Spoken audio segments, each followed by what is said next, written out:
Hey guys, Audacitor here. Most of you know me on the server as the guy who works incessantly on the road system and not on his own damn projects.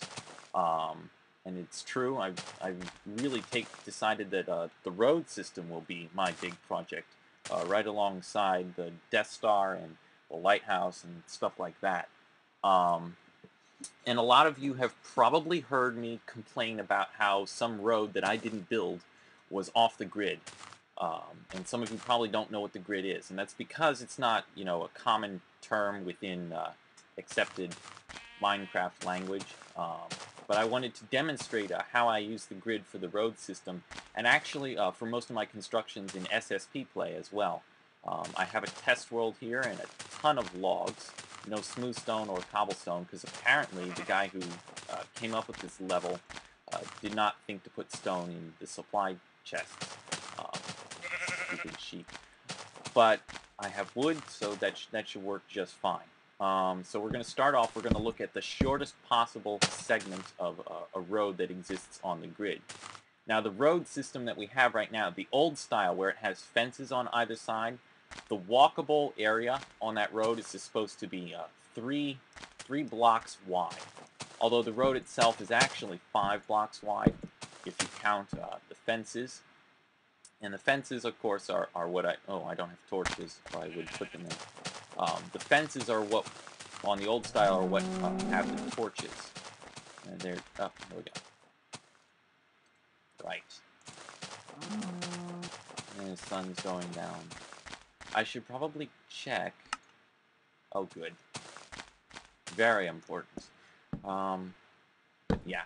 So the torches would go on the fence, and then you would walk down the middle. Now, if we wanted to go to the second shortest segment of road that could exist within the grid, we would actually need to add two blocks to the length of the road, like so. And the reason we have to add 2 as opposed to 1 is because the torches, which are placed every other block, have to be at the end of the road segment. Now, great.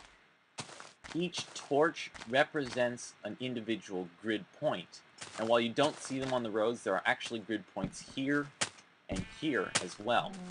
So you can see if I create a single grid square that doesn't have height differences like that road gives us. Torches are placed every other block in both directions. And in fact, the grid can actually work in 3 dimensions too. 3 dimensions as well. So we could have, I don't know if I can place, oh I can, right. So we can place a torch up here as well, and that would also be on the grid. There we go. Now the reason we want to use a grid like this is because it makes intersections and stuff always be reliably pretty. I'm going to cut off the movie a little bit here so that I can just, build the intersection. Okay guys, so I built this intersection. I'm glad I cut the movie off because it took longer than you think it would. But basically this is a standard 4-way intersection of road. And if you look at the torches, which by the way represent those grid points I've been talking about, notice how they show up nicely at the corners of the intersection, as opposed to being off the grid like this. This is what a bad intersection, a corner at a bad intersection, would look like. A good example of a bad intersection right now, as I record this movie, is the intersection of Arbor Way, and I think it's Polymorph Street? I'm not sure. I wonder who named that one, because that's a really great name for a street. But anyway, an intersection should look like this as far as the torches are concerned. And like I said, there are grid points that we don't usually put on the road that you can't see, but I'll put them right here so you can. You'll notice here that a grid point shows up right smack in the middle of the intersection as well. So this is what it looks like when you have something on the grid.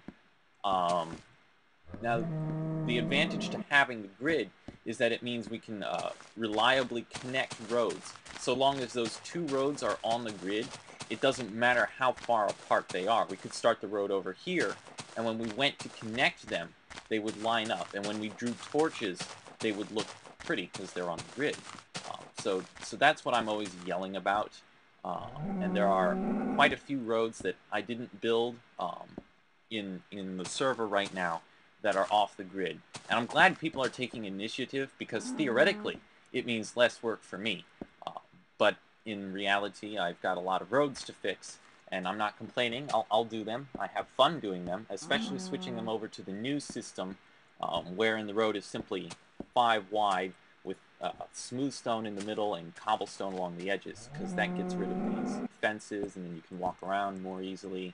And people are free to set up the edging to their property and plots however they like. Um, but yeah, hopefully you should now have a thorough understanding of the grid and could probably help me out if you like. So if you see an old section of road, you should be able to upgrade it by now. Or if you see a road that's off kilter, you could probably fix that too. Yeah, fuck you too. Alright, I'll see you guys later.